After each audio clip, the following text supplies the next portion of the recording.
Andrew Cuomo will literally turn around and in the same breath be like, why are we talking about Zohran made his campaign on Gaza? And then this is what he does like a day after. Okay. One day he's like, Zohran is campaigning about a foreign country. I don't understand why he's doing this. And then the next day he's at like the Israel rally in front of the Israeli flag being like, I'm going to be the mayor for Israel. All right. We're going to move on from this, and we're going to talk about Mamdani's Get Out the Vote rally in Queens drawing thousands. Let's take a look. It's for New York City Trail this Sunday. Zohran Mamdani getting a massive boost from two of the biggest stars in the Democratic Party. Good evening. I'm Arthur Chien. Congresswoman Alexandria Ocasio-Cortez and Senator Bernie Sanders joining the frontrunner on the stage at Forest Hill Stadium. That is where we begin tonight. Fox 5's Kendall Green is live in Forest Hills with more on this. Good evening, Kendall. Hey, good evening, Arthur. 13,000 supporters strong in support of that Democratic nominee, including some of the biggest names in the progressive wing of the Democratic Party, all pushing for Assemblymember Zohran Mamdani. Now, with early voting already in full swing, Representative Alexandria Ocasio-Cortez, Senator Bernie Sanders, and the front-runner for Mayor Zohran Mamdani. I feel discouraged by the left's constant engagement in capitalist politics and its dismissal of socialist politics. Okay. Some of you love China. Many of you love China. What's the best thing about Chinese development? Okay, I'm going to use China as an example. What is the best thing about Chinese development and Chinese socialism and the way that it has existed in the world? And there are still many issues, of course. It's not like China is devoid of any problems, whether it be on the international front or whether it be on its own domestic affairs. It's the pragmatism. Okay, that's it. It's a reflection of the material realities and adjusting the goals in that direction. Okay? Making incremental changes year over year that when looked at in a 20-year timeline, 30-year timeline, you recognize how far one can get. Okay? And then people immediately go, China has a communist party, you propose bourgeois parties. My point always has been, work within the existing, like exhaust all options and work within the existing confines. In a country utterly devoid of class consciousness amongst the working class, where class consciousness only exists amongst the capital owning class, you have to adopt different techniques. You have to adopt different methods, okay? You have to focus on mechanisms of change that are readily available. If there is a weak, liberal, center-right, bourgeois party in the two major parties, and it's open for seizure, in the absence of a viable third-party alternative, then it is important to use that as your megaphone, okay? It is important to use that as your megaphone to get the word out to as many people as possible until the time is right. It is that simple. This doesn't mean that you shouldn't engage in advocacy and organizing beyond the two-party structure, okay? But simply hoping that this acceleration towards America's fascist demise will magically create a revolutionary movement from the ashes is incorrect. It's an incorrect theory of change. The way I see it, whether or not we're there, the Democrats across the board are already accelerating towards fascism because they are refusing to fight against the Trump administration. And in the process, they're harming people. They're allowing harm to continue. Let's continue. Drove home the slogan of this rally, New York is not for sale. Other elected officials, including Governor Hochul and Assembly Speaker Carl Heasties, also making their push for the Queen's Assemblyman. Now, tonight, we're a little more than a week out from the election, and all three self-proclaimed Democratic socialists aim to strengthen Mamdani's lead while pushing a big part of his campaign agenda, which is affordability. Now, let's take a listen to some of those fiery speeches tonight. A victory here in New York will give hope and inspiration to people throughout our country and throughout the world. That is what this election is about, and that is why Donald Trump is paying attention. When demanding affordable housing is considered a radical and outlandish act, that we can afford our lives, our groceries, our transit, is considered an outlandish and radical act. That we accept our neighbor as ourselves, a radical and outlandish act. But we must remember, in a time such as this, we are not the crazy ones, New York City. They pumped millions into this race, artificially lengthened my beard to make me seem menacing, painted our city as a dystopian hellhole, and worked night and day to divide the people of New York. They failed. Now, this rally comes as Mamdani has a commanding lead of 49%. 28% is for Andrew Cuomo, and 13% is on the board for Curtis Lewa. But that's the latest here in Forest Hills, Queens. Kendall Green, Fox 5 News. Arthur? All right, thank you, Kendall. As Kendall mentioned, former Governor Andrew Cuomo is trailing, but he was also campaigning in Queens today.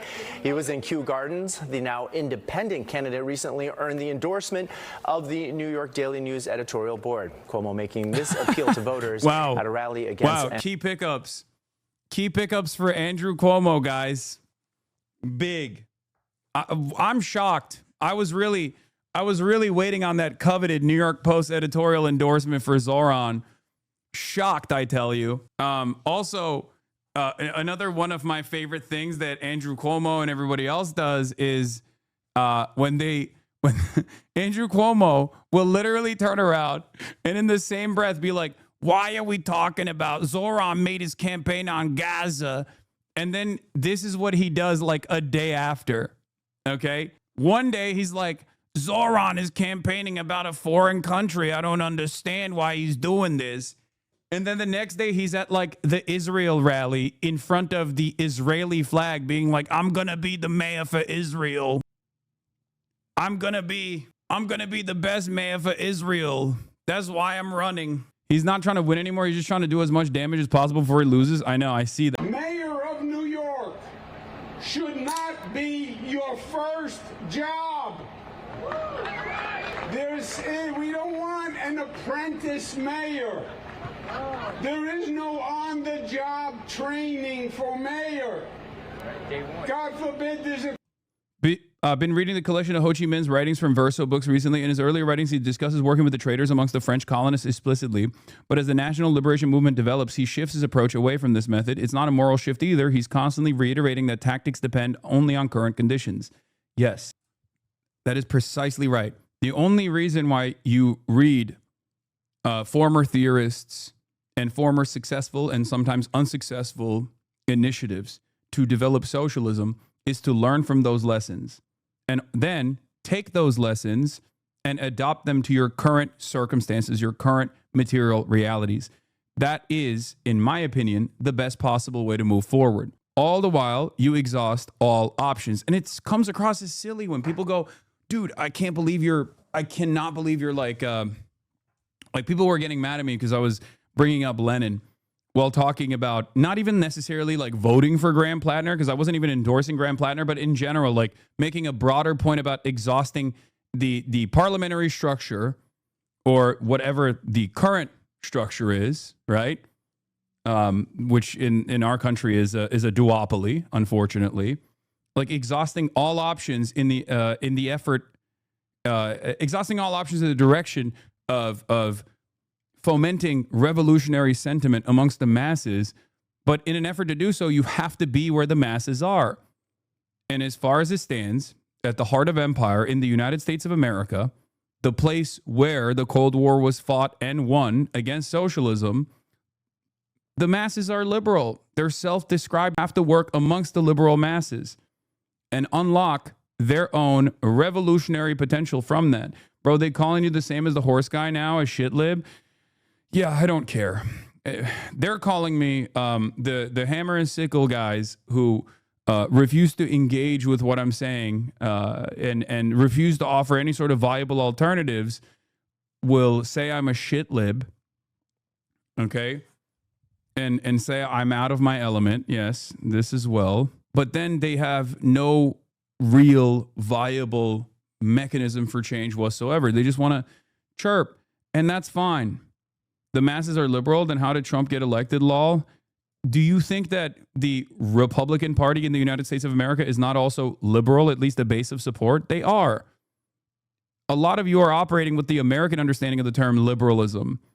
I'm using the political theory of liberalism. The masses are liberal. That's precisely the reason why we have a center-right liberal party known as the Democratic Party, and we have a far-right reactionary party that is also liberal, but now moving in a post-liberal fascist direction known as the Republican Party.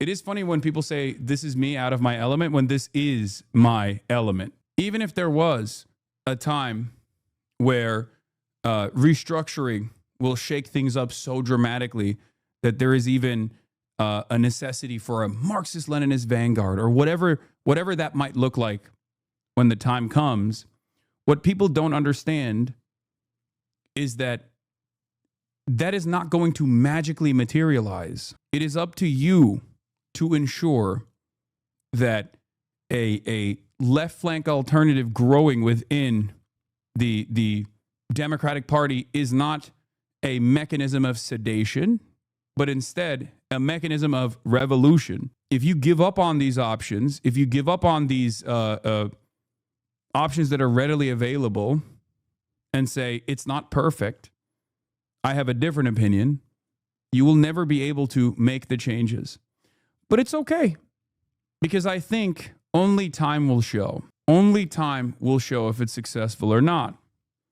And I think many of you who have this cynicism will either realize that this was an appropriate measure at that moment in time, in this moment in time, and get on board, or you'll just continue pushing the left flank of the Democratic Party is how we get the revolution. No, that's not even what I'm saying. That's not even what I'm saying. I don't think the Democratic Party is going to become a working class party. I don't think it's going to become a workers' party. It has always been a bourgeois party. Okay?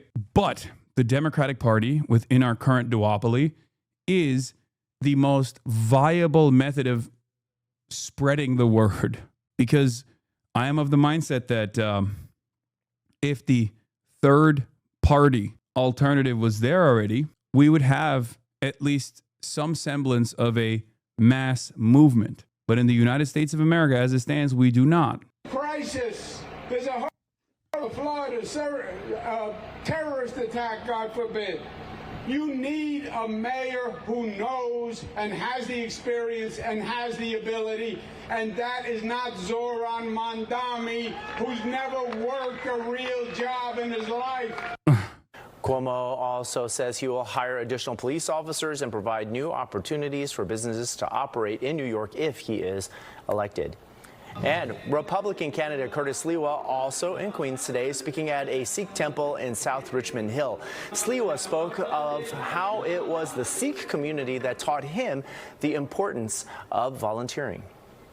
And I have learned from the Sikh community that you have to provide selfless service to the community, not just to members of your own religion, but to all poor and indigent people. I'm on the subways every day. I'm the only candidate to ride the subway. Sliwa continues to emphasize public safety, saying he and the Guardian Angels used to help Sikh cab drivers in the 80s who were being attacked and robbed. Now, Fox 5 is covering every angle of the upcoming election. Using infantile to prove a point about Platter or engaging with the Democratic Party isn't even the right piece to be making. The point is honestly better made by Kautsky's work or what is to be done by Lenin. Infantile was only in regards to Panakek rejecting parliamentary participation and even the formation of a workers' party in favor of communism via council. Yes, it was a more aggressive approach, but I think a lot of people who don't fancy themselves to be left comms do actually reflect left comm style politics. Like the notion that one day out of nowhere that there is going to be a magical death to capitalism due to its inevitable, due to its contradictions it should not stop you from playing your part and ensuring that for this alternative restructuring to take place when the time comes. And in order to get there, you have to use every available opportunity, every available method You can watch Politics Unusual Fridays at 6:30 with our Morgan Mackay and Battleground NYC, the fight for your vote, hosted by S. Yeah, I'm not an idealist. I'm a materialist. All right, let's continue. 164,000 people voted over the weekend as the poll sites open for day 3 of early voting. Let's take a look. And yes, he is still hammering the 9/11 shit. Campaigning in Harlem, Andrew Cuomo continues to slam Zohran Mamdani over 9/11 rhetoric. Today, he's calling out the Dem nominee for inviting controversial truth streamer Hasan to his rally last night. And it's like, I don't think this is, once again, I don't think this is like a bar. And he just keeps hitting it so fucking hard. And it unironically makes me think, it unironically makes me feel like he now realizes he's losing. And he's just like, I'm going to try and take out like a vector of organizing, a vector of campaigning that the Democrats could use in the future. One that is also openly anti-Zionist. Like that, it feels like he's just given up on shitting on Zohran, and instead he's just like, well, maybe on the way out I can just like take out one person, which again is not going to work regardless. Because at the end of the day, I am an outsider to the Democratic Party, but I also do have a fuck ton of people that work within the confines of the Democratic Party, that run for local office, that are community organizers, that are union organizers. So coming after me in this regard is not going to work, especially because many of you already know what I have said and what I've done. You are not an outsider, bro. No, I mean, I exist outside of the Democratic Party's infrastructure. This is true. I oppose the Republicans, and in certain instances, I even oppose the Democrats. Hasan, it looks strongly to me like you've been pulled and assimilated into the capitalist propaganda machine. Incremental changes are how America got here. Okay. This is what I mean, by the way. Like you're out here. We got a former disgraced governor invoking my name actively because he perceives what we do here as a fucking significant threat. So much so that he would rather try and take me out because he realizes he's not going to fucking win the election. And you're over here saying that I've actually become an op to the socialist movement at a time when in the United States of America, socialism is receiving its highest marks. Okay? Like the last time this happened, when there was like a viable left alternative, a robust socialist movement, was pre-World War I. Okay? And we do not have the organizational capacity that we did before World War I. Socialists, communists, trade unionists, labor militancy in general is virtually non-existent still at this point. I need a lot of you to just wake up to the realities instead of isolating yourselves in increasingly more limited focus echo chambers. Why not capitalize on Zohran's momentum and build a new third party now? Because that's not enough, is my point. It's not there. We're not there yet. You're the one that's got to wake up, bro. Okay, man, you'll do it. I think if you think you aren't being used by the Democrats to make leftists think they have a guy representing them, I don't know what to tell you, man. Hasan defends Graham Plattner. Okay. I think your capacity to comprehend things is a little bit busted. But I think this is unproductive to consistently talk about, you know, your bad faith and uncharitable interpretations of things that I haven't even said. Okay? Yeah. Unk has gone liberal while I, the enlightened communist, have been pushing the vanguard by typing in Twitch chat and being as annoying as fucking possible. I will also say, at least in my experience, what I have seen is that time actually has the capacity, only time has the capacity to shift people's priorities and perspectives. That's it. A lot of people who have these sorts of concerns had these sorts of concerns years ago as well. It's something that I have heard time and time again. And yet you just got to keep your head down and keep doing what you're doing. And people will eventually realize that you might have been right. And if they don't, then they don't. Yeah, Melissa De Rosa. The crowd chants at Hochul, not with Hochul. Says tax the rich, tax the rich. Democrat advisor and strategist at Cornell Communications Advisory, Melissa De Rosa, says, in a crowd that includes Hassan Piker, a stadium filled with the most popular streamer on earth hates me and my cause. In any case, that is where we're at, okay? Feels like so many people here have absolutely no idea what the American left looked like before 2016. It's like these people would rather sit on Left Book and hyperinsular Discord servers. No, they don't even know Left Book. These people came after Left Book. These people came after Bernie Sanders. You understand that, right? A lot of the people in this community started self-identifying as socialists because of Bernie Sanders, okay? And even after Bernie Sanders. So they don't know how dark things were in fucking 2013. And the same goes for Palestine as well. This is precisely the reason why I, in spite of all of the violence, and see a lot of hope for a better future, okay? Because I know how things used to look like in the Western world, especially before October 7 for Palestinians. People just didn't know what it was. People didn't care about it. There was only one position that was available in every different ideological tendency in this country. Liberals, conservatives, all the way to progressives and leftists themselves. They all just said, no, Israel is the most moral country on the planet. But a lot of people post October 7, once they started realizing that Israel wasn't this beautiful island of democracy and queer liberty or whatever, surrounded by scary Muslims, and that it was actually an ethno-nationalist apartheid that was engaging in a genocide, and they learned about the history of Palestinian emancipation, some did, okay, and their attitude changed. They started taking for granted how many people were like-minded, okay? If you come from that background, if you recognize how shitty things used to be, okay? How shitty things used to be, you will realize that moving the needle in the socialist direction, no matter how incremental it may seem, is actually working just fine. It's not fast enough, but unfortunately, that's just not how change works. Okay? That's it. But that is the reason why I always keep my head down, and I hope you guys can too, and keep pushing no matter what. It's like these people would rather sit on Left Book and hyperinsular Discord servers forever because it makes them feel comfy. Saying the word socialism used to be a death sentence in American politics. I know. But a lot of people don't realize that. Like for the last like 40 years, 50 years, it was not even a question, okay? This is the country that openly flaunted the First Amendment and yet still has laws in the books that make it illegal to be a communist and organize as a communist. And many Americans don't even know that reality.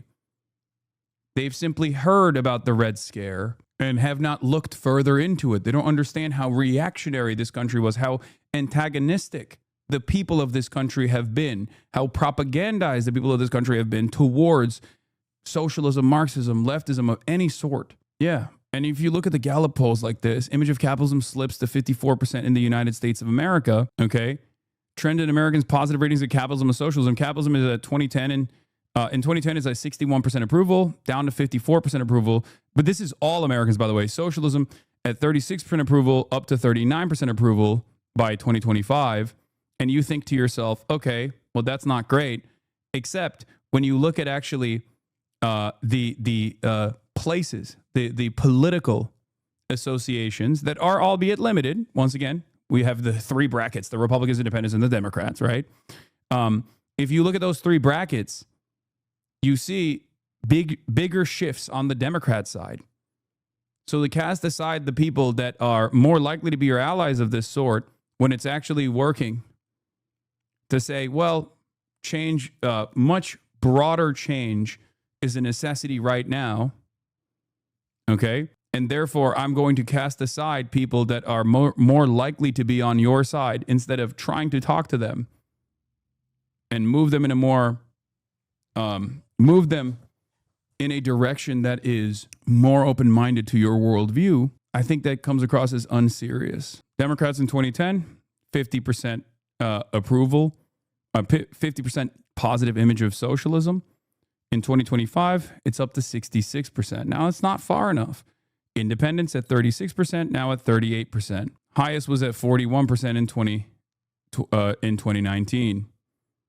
Okay, 65% in 2019. For Democrats, 66% at its highest approval now in 2025. You have to factor in how propagandized Americans are when you look at this stuff. The same goes for Israel as well, right?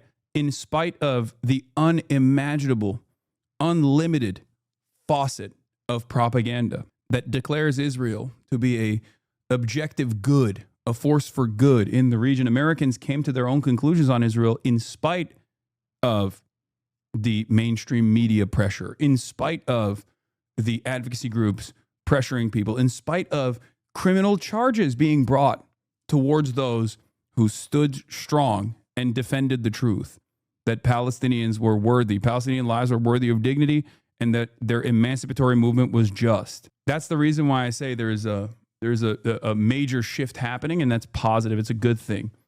Left accelerationists will see any type of reform as a bad thing because they believe it makes people more complacent and comfortable and less likely to start a revolution. Some people will just always oppose what you do no matter what because they think advocating for things like universal health care is protecting capital. I know. The interesting part about this is that I understand that. As far as welfare, like as far as the Marxist tendency that looks at welfare as a lifeline for capitalism to continue, it's correct. It's not wrong. Okay? This is not incorrect. It is correct. Because in the absence of a robust welfare state, capitalism was slated to self-destruct. This is true. Having said that, you have to work within what we already have.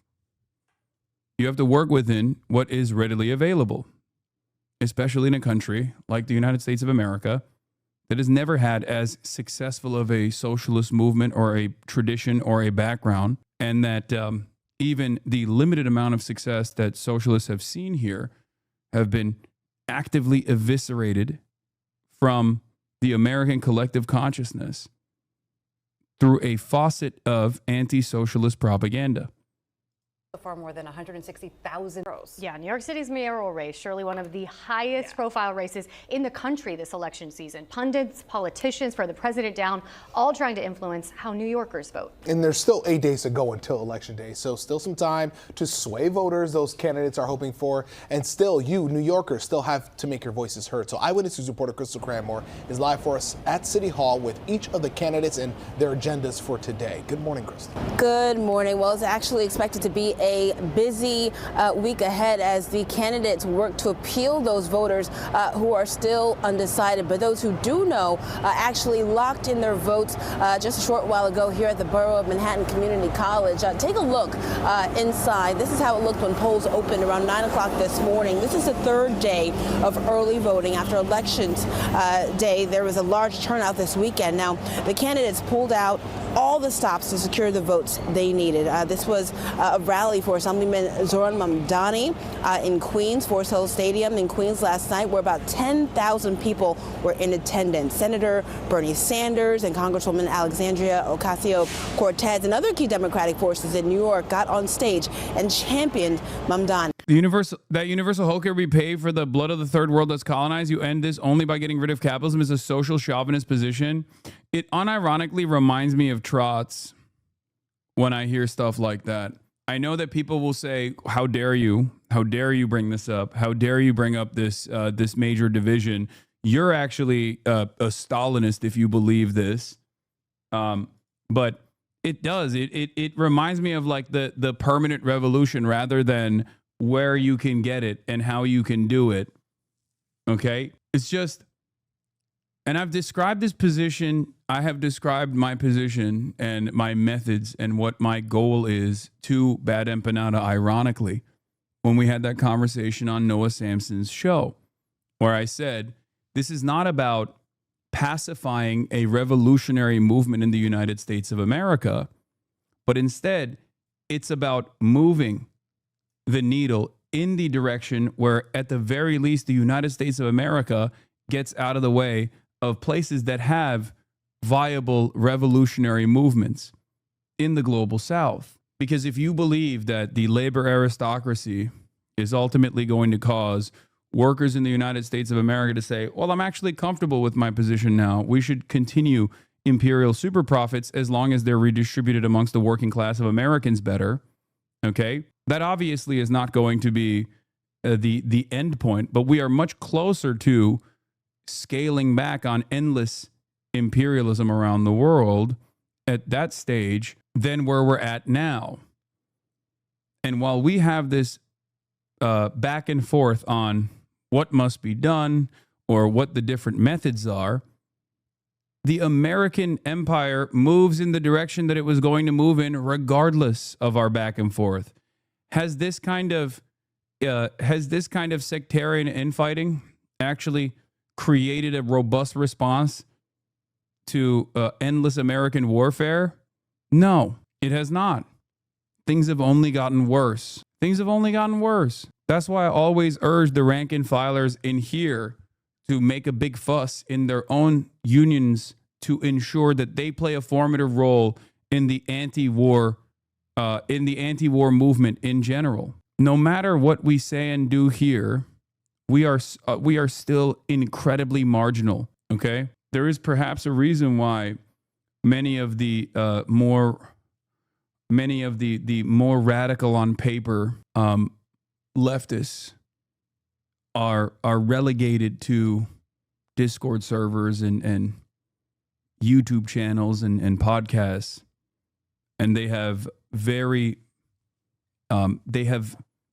little influence in the ways in which the American political project moves. Meanwhile, Republican Curtis Lewa spent Sunday visiting a Sikh temple in South Richmond Hill. He vowed to stay in the race despite growing calls for him to drop out. Now, former New York Governor Andrew Cuomo, who was running as an independent, was with the Jewish community at the Kew Gardens Hills Library. More than 300 people attended that event. Now, Cuomo and mayoral frontrunner Mamdani have been clashing over questions about support for the Jewish community and allegations of Islamophobia introduced into the race.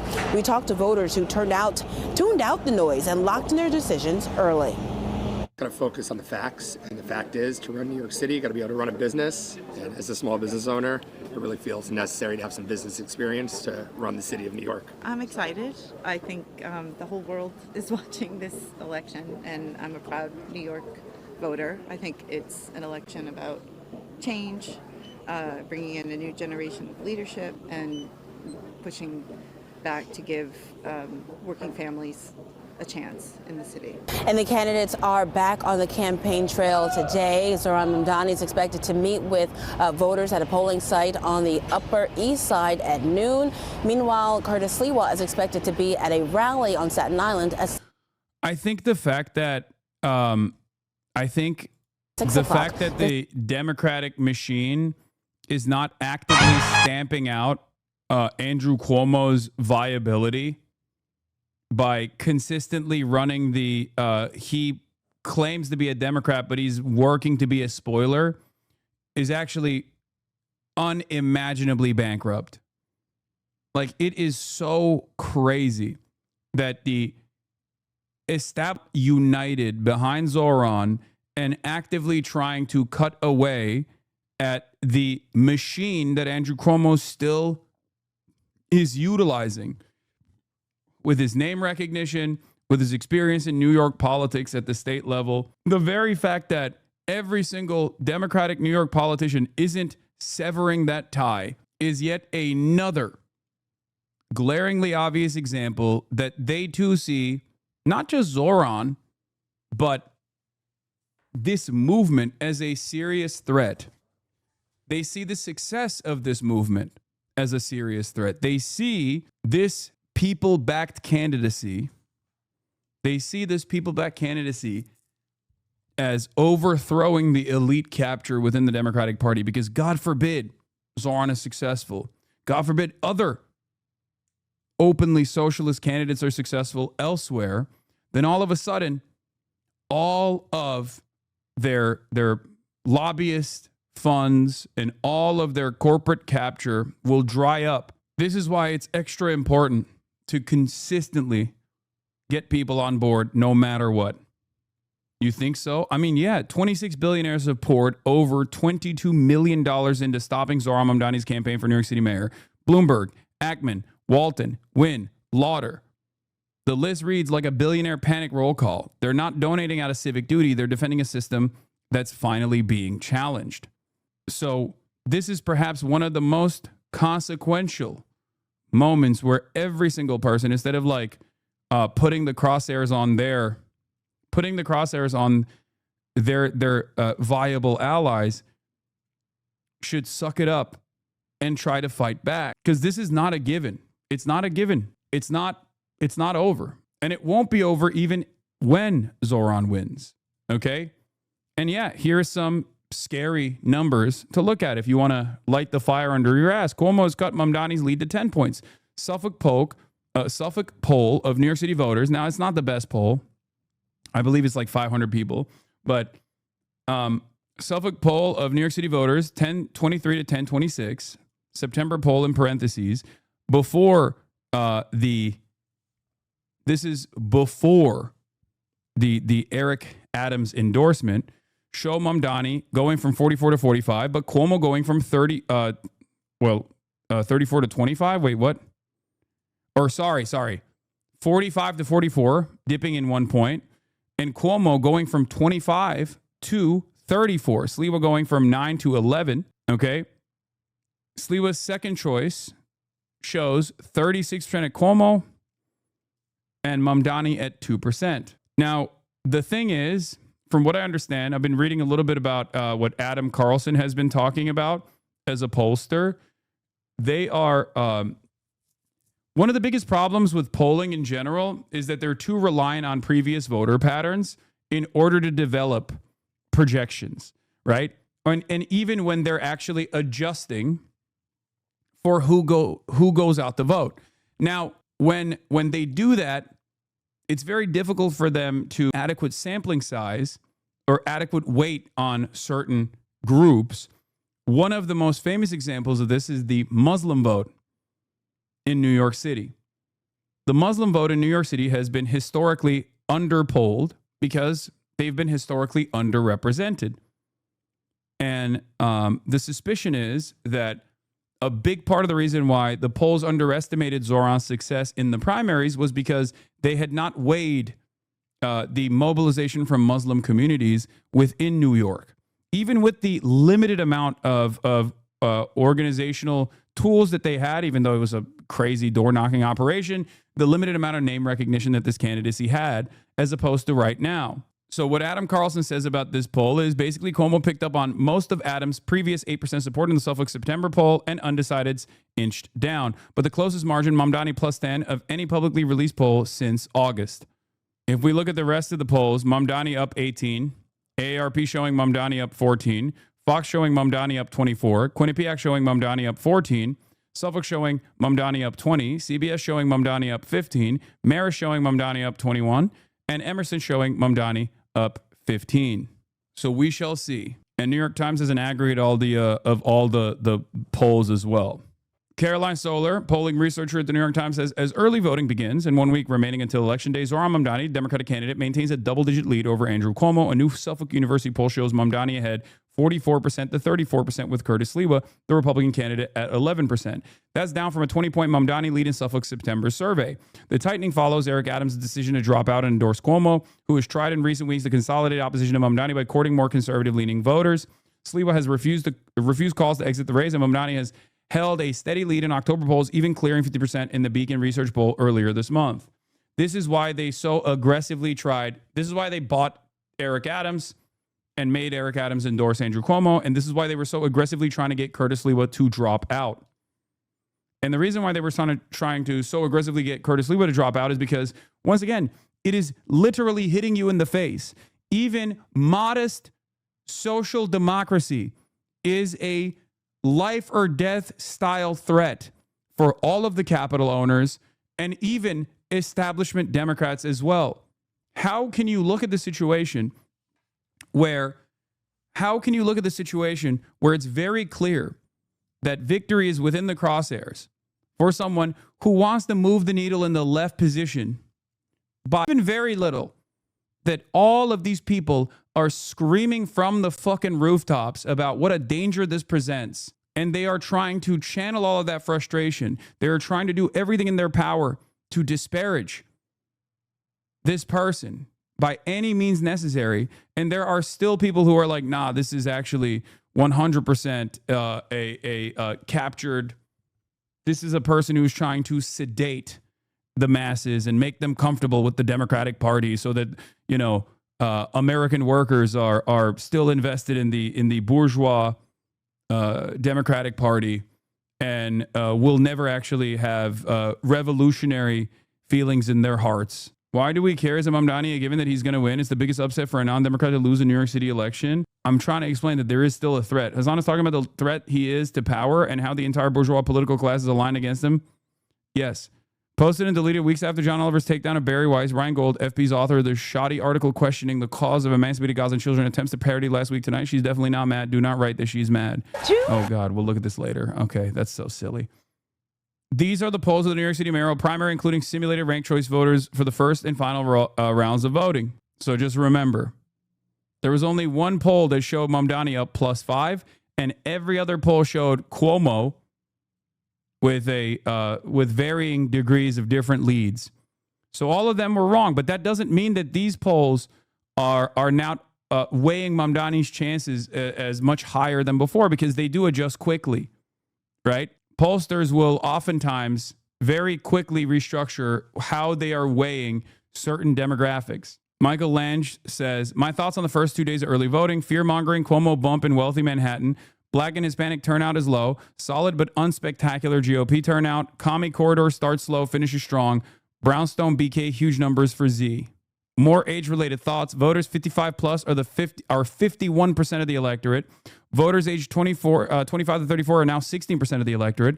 Plenty of older voters are Republicans. Sliwa's best demo is 65 plus whites. Gen X and boomers are ahead, but Cuomo needs more. Age data means little without districts. Emil Habibi, thank you for the 5 gifted subs. Do you think Zohran would be cooked if Sliwa dropped a long time ago? I wouldn't say he'd be cooked, but he would have a much tougher go at it, I think. Because once again, this is what happened to Bernie as well in the primary. But this time they failed in the primary because they underestimated Zohran.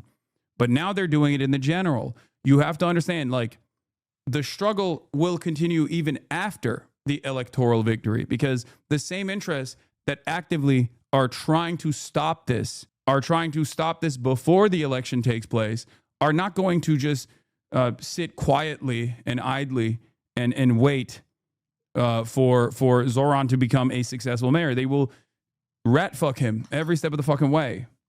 They are going to undermine him because these people have no investment in the betterment of people's material conditions. They are playing a game of domination. They want to make sure that you do not have hope. They want to cut this before it becomes a larger problem. The bigger the win for Zohran, the more Democrats are likely to fall in line. If this is closer than expected, it's not good for Zohran's term. We need a massive turnout. We need him to get it over the 50% mark. I think shows of strength, such as last night's events, is very good.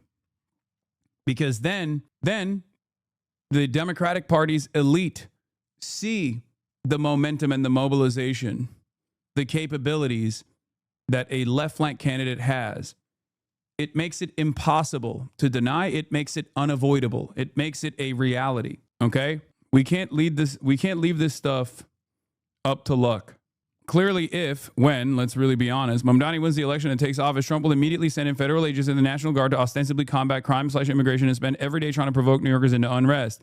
This is in addition to the billions of federal money he's already pledged to cut off. And I believe their threats of deporting Mamdani are very real and should be taken seriously. Cuomo and his donors constantly make not so veiled threats premised on these dynamics.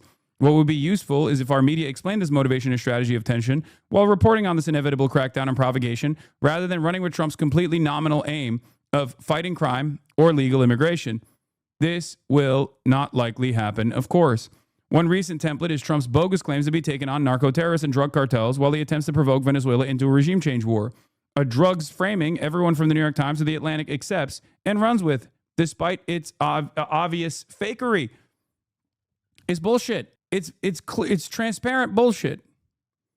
And yet, for some weird reason, well, not so weird reason, we know what the actual reason is, there is this normalization. Iraq 2.0, one could say. But in any case, this is a 34. Oh, this is just the Zohran speech from the rally. Class, whose apparent... And this is the AOC speech as well. AOC directly challenges Trump in fiery speech in Queens. All right. Fox's TikTok comment section is pro Zohran. As we stand on the precipice of taking this city back from corrupt politicians and the billionaires that fund them, let our words ring out so loud tonight that Andrew Cuomo can hear them in his $8,000 a month apartment. Let them ring so loud so that he can hear us even if he's in Westchester this evening. Let them ring so loud that his puppet master in the White House hears us. New York is not for sale. And now, as we stand... So that was posted on the Fox News TikTok. Now let's look at the comments on Fox News TikTok. Fox posting this like it's supposed to make me stop liking him. Can we change the rules so we can run for president, please? I'm so jealous of New York right now. Fox posting is the rage bait Cuomo. Free New York from AIPAC. Look at the people behind him. All Muslims. We are in trouble. The name is Mamdani. His decency brought back enthusiasm to the elections. One comment that's negative and weirdly suspecting that the Sikh people behind him are Muslim, you know, racialized Islamophobia as always. And then the rest are like, can he be president, please? Zohran's team also came out with a Fox News ad, and I think that's pretty brilliant. My radical, in air quotes, agenda. Let's take a look at that. He is a communist. Hey, I'm the actual Zohran Mamdani, not the guy they talk about on this channel. My radical agenda? Turn the page on the billionaire-backed politics of Andrew Cuomo.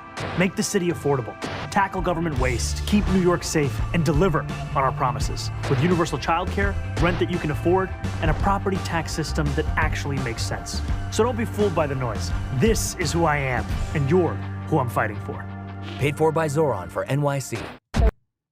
He also has a decent amount of money as well.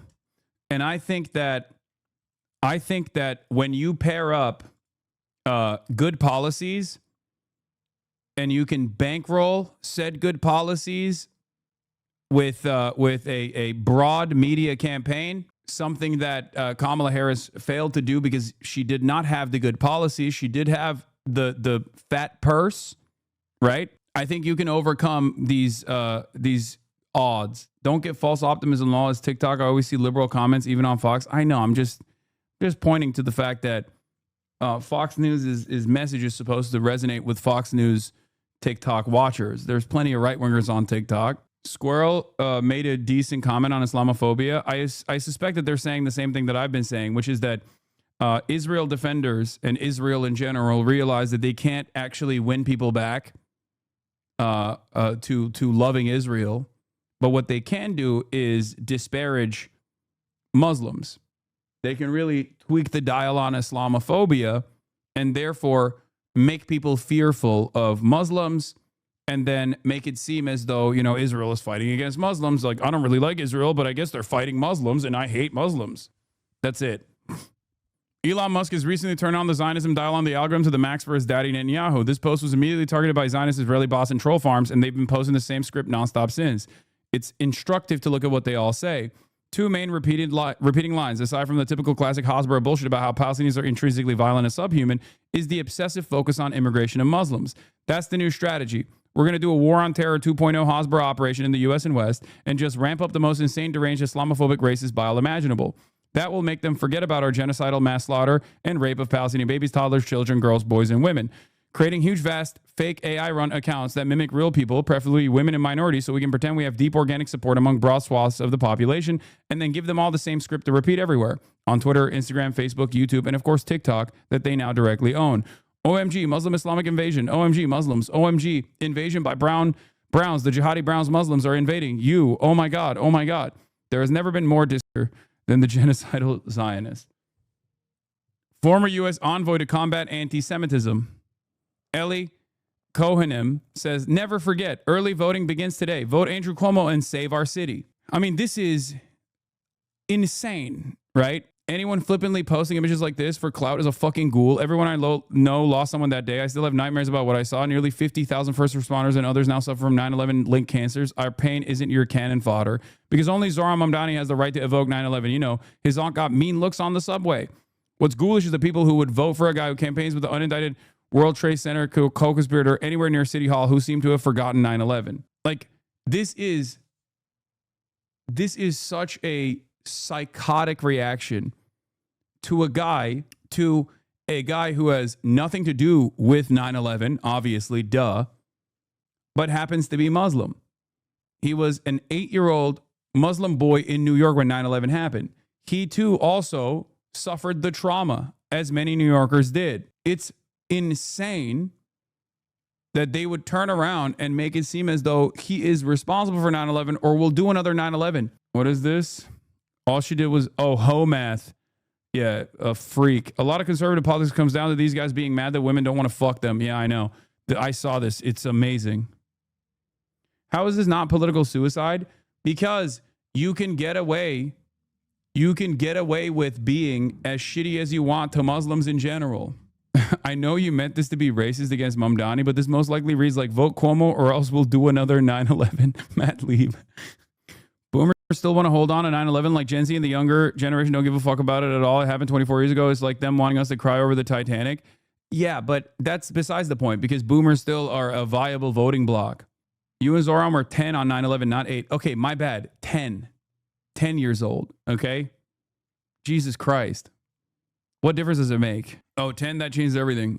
Okay. What's also making me go crazy is that Zohran has said nothing even remotely anti-Semitic, nothing that you can even remotely call into question as being anti-Semitic.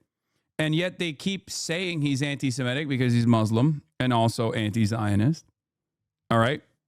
Meanwhile, Andrew Cuomo is unimaginably racist, unimaginably Islamophobic. And yet no one turns around and goes, hey, man, what the fuck are you doing? No one calls into question that the city with the largest number of Muslim voters, right? And the guy running for mayor is directly calling harm upon 1 out of every 8 New Yorkers who happen to be Muslim. Zohran hasn't said anything anti-Semitic, and yet they write a million think pieces about how him being, brown is very scary for the Jews in New York, even though the Jews in New York are basically 50-50 split down the line with 2/3 under the age of 35 voting for Zohran, right? It is utter fucking lunacy, man. It is utter lunacy. I hate it. Anyway, let's look at Morning Joe. Morning Joe has fallen. Joe Scarborough bends the knee to Mamdani. Mamdani, there I did it right, and they've been Bernie Sanders. And what do they have in common? They have a populist message, and yes, people are going to say, oh, they're socialists, they're socialists, they're socialists. Yeah, they said that about Barack Obama, too, and he kicked Republicans' ass twice. So it's that populist message that they're putting out there that there are times that even Steve Bannon goes, yeah, what AOC's saying there, I agree with. And a lot of people, like in the populist wing of the MAGA party, agree with a lot of that stuff, too. Same thing with Lisa Khan and what she was doing about breaking up monopolies. There is a lane for populist. How'd you fuck up Lena Khan's name? He's like, well, I got one of the brown people's names right. Also, it's not even like an exotic name. You know what I mean? It's Lena, not Lisa. That's so funny. God damn. This guy is supposed to be like, this guy's been in the media for so many decades, bro. He's been a fixture of political commentary for as long as some of these chatters have been alive. And he's still fucking up these names. He's got like 30 different producers in his ear and shit. How do you mess this up? Democrats to run in and to win. Mamdani. Anyway, whatever. It's fine. Oh, this was really funny and also unironically anti-Semitic. Every time I hear Mamdani's anti-Semitic base shouting tax the rich, what I really hear is they're saying tax the Jews. They are obsessed with bashing Israel and wealthy Jewish New Yorkers like Bill Ackman. Connect the dots. Yeah, they want to implement jizya, but just for Jews in New York. They want to do jizya.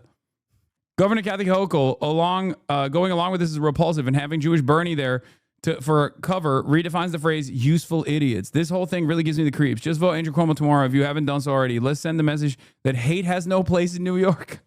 This is one of Cuomo's closest advisors, by the way. I mean, it doesn't surprise me. It's really interesting to see people not get that the whole point of tax the rich chant is to disguise an anti-Semitic trope. Yeah. No, when people say we must abolish billionaires, if you automatically go, no, you're actually being anti-Semitic. Ironically enough, you're the one who's doing the anti-Semitism.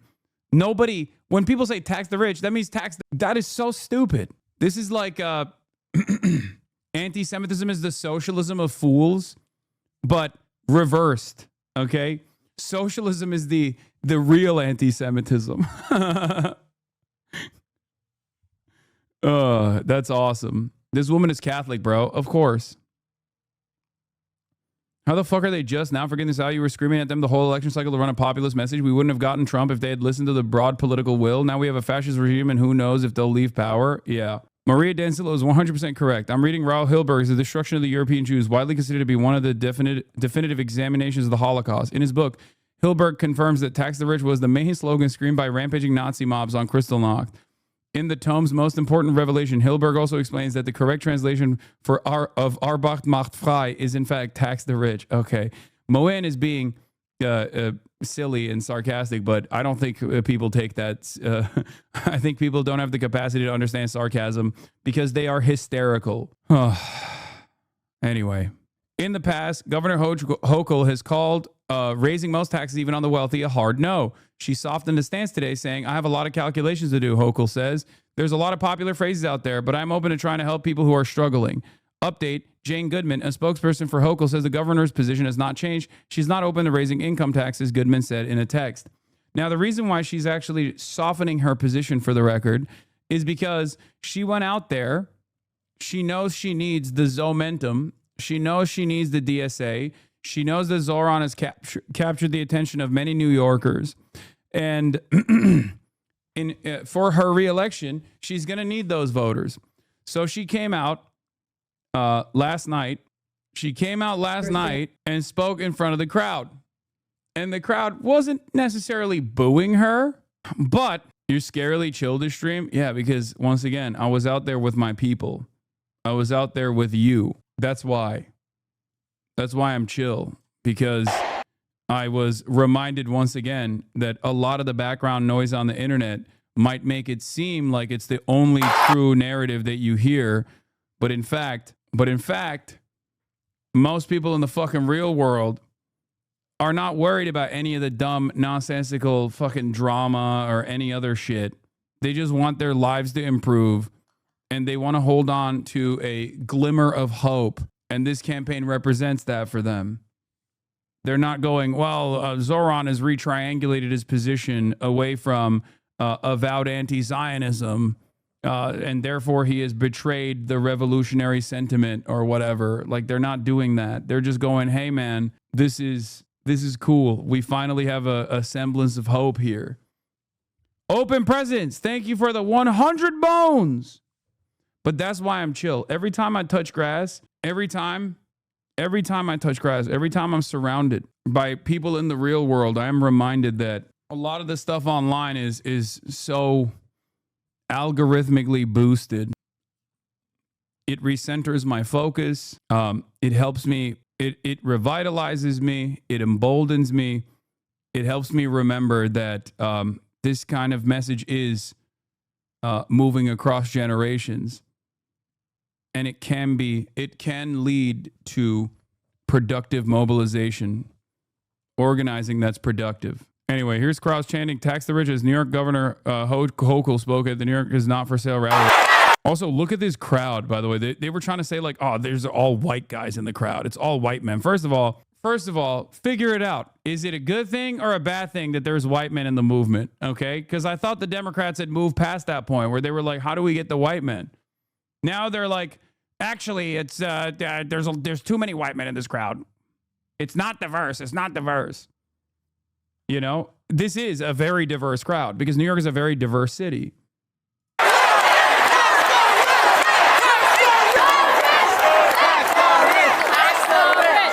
I was there. I am black. I was chanting with them. Yeah. I mean, we saw the HasanAbi has out there incredibly diverse. It wasn't all corked up white boys in the way that many people say it is. In the way that many people in this community sometimes say it is, you know? It's just not. It's not like that at all. Yeah, I know. Melissa DeRosa, another Cuomo acolyte, said, in a crowd that includes Hasan Piker, Jeff Colton was there filming, says, the crowd chants at Hochul, not with Hochul, tax the rich, tax the rich. Then Hochul turns around and says, I hear you, Hochul says after several rounds of tax the rich. I love to see this energy and the passion. Mamdani comes out on stage for the first time tonight to hug her and raise arms in triumph with her. He literally had to come out and get the people not to yell at her. When you're faced with that kind of support for a key policy, when you are faced with that, it's quite difficult for you to deny that there is momentum coming directly from the masses in this direction. Okay? What a year. This is how it started. And this has happened in just a year. Things can move so rapidly. Okay? You never know. This is why, I mean, it's falsely attributed to Lenin, but you know, there are decades where nothing happens, and then there are weeks where decades happen. And it sucks that there are a lot of people. You help with this? I didn't help with this. You did. You all did. I'm one person. I'm nothing. Without all of you that are not only tuning in, but then also going outside and knocking on doors, okay? I'm just one guy chirping. I'm just one guy chirping in the fucking wind. That's it. Because of you, I traveled from Germany to go canvas for Zohran. Hell yeah. Not true. You open people's eyes, including mine. I know, but if you, remember, if you weren't charitable, if you weren't open-minded, if you didn't go on your own journey, okay, of self-reflection and self-criticism and change your attitude, and then on top of that, decide to mobilize, this wouldn't work. That's it. That's what I'm trying to explain to you. Without you, I am irrelevant. Okay? And without all of you, Zohran is also irrelevant. Everyone plays a role here. Yeah. Jeff Colton, Hasan Piker entered through the media entrance and wore a media sticker the whole time. We know that because he live streamed the whole thing. Hopefully other campaigns would also let him in under similar circumstances. NWS, this guy, not even a fan of mine, okay, not even a follower, says, imagine telling Andrew Cuomo at the peak of his 2020 COVID press conference hype that in 5 years he'd be making a desperate attempt to save his failed campaign by focusing his closing message on his opponent's association with a Twitch streamer. That's how stupid it is. And sometimes we get swept away by narratives that people in positions of prominence really try to fucking focus on, really dial in on. But it is crazy. It's also crazy because, like, back then, I was wearing, ironically, the Cuomo Fauci hat all the time, talking about how stupid it is that Democrats were fantasizing about Andrew Cuomo. If you recall, if you were back here in 2020, I would routinely make jokes about how much liberals talked about Andrew Cuomo. Back then, I was still ripping into Andrew Cuomo for playing a formative role in crippling the New York City health infrastructure, the New York State health infrastructure, by offering goodies to his Republican allies in Albany so that he can maintain his grip of power, and how much that led to the demise of New Yorkers during COVID. I was saying it back then too. And it's crazy that, like, now virtually every New Yorker is aware of this, regardless of how they felt about Andrew Cuomo back then. Yeah, the Cuomo sexuals, if you remember. Really dumb question, but why is Cuomo running in the first place? What does he stand to gain? He wants to restart his failed political career, and he thought he could do so by running for a less powerful position. That's it. He wants to regain the confidence of the New York political machine. New Yorkers in the know have always shit on Andrew Cuomo for everything that he's done, using the power of the governor's office to basically destroy its left flank, to solidify New York as an establishment Democratic stronghold. Yeah, here it is. Here's my Cuomo Fauci 2020 hat. Of course, I was wearing it ironically while making fun of Cuomo, but just chirping has been a beautiful way to validate thousands in their revolutionary empathy and goodness through broad and treacherous societal undulations. Do you still have it? Yeah, I do. Of course I do. This is Muslim terror. Deport them all. Like, this is what I mean. This is what I mean. This is what I mean. This is what I mean. Like, Randy Fine is a congressperson. No censures demanded, and no censure will ever come for him when he says that about 40,000 American citizens. Can you imagine if there was like not even a pro-Israel rally, but like a Jewish a Jewish day, right? Where you had a bunch of Jewish Americans that were doing a parade or something, okay? Not a pro-Israel parade, just a Jewish one, right? And then Ilhan Omar was like, we got to get these Jews out of here. That would obviously never happen because she's not an anti-Semitic person, contrary to how they try to present her. But it's fucking nutty. It's nutty how much you can get away with when you say shit like this. You can just say shit like this all the time, and it's perfectly, it's considered perfectly fine. Look at his bio. Husband and father proudly serve in Florida's 6th congressional district. Pronouns Hebrew/Hammer. Yeah, his blood pressure is not so fine. I know. This is Randy Fine, for those of you who don't know. Has any Republican ever disavowed Randy Fine? Fuck no, of course not. Has there ever even been calls to disavow Randy Fine for what Randy Fine is saying every single day? Fuck no. It's the same double standard. David Bernstein.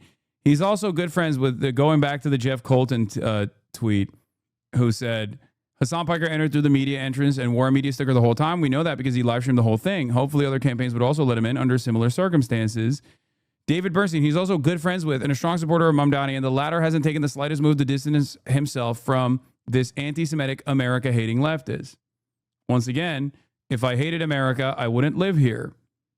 I have the opportunity to live wherever the fuck I want. Okay? And I am definitely not anti-Semitic. I'm fine with Hasan, but the fat phobia is mad annoying. Wait, what? Fat phobia? Oh, because I showed Randy Fine? Come on, chatter. You're drawing that conclusion on your own. I didn't even say it. Sometimes I do, but goddamn. Yeah, wait until he finds out he was also the DNC. Is he going to call out AOC and Bernie Sanders for appearing with Hasan as well? Is his only concern the Muslim who's beating his ass? I could have swore I saw Hasan Piker on the stream from DNC last summer. Jeff, the extent to which you carry water for the Mamdani campaign is pretty remarkable. Incredible stuff. So yeah, if you're wondering why Kathy Hochul, this was Kathy Hochul's response, by the way. She claimed she didn't know what the crowd was chanting last night. They were saying, "Let's go Bills." I thought they were saying, "Let's go Bills." I wasn't sure. I mean, when you're up there, I heard some noise. I heard a lot of cheers. But later on, it became clear to me that I know there's passion for that. I mean, I went in there as the leader of the Democratic Party, whose job it is to unify behind the Democratic nominee. I love the energy out there. I told them that. And I want to do is bottle all that up, use it in a few days, but take that to Long Island and the Hudson Valley and make it to you. Dude, Democrats have a little bit of an authenticity problem, just a little bit. Perhaps it's because they're so busy trying to destroy a candidate that is seen as authentic.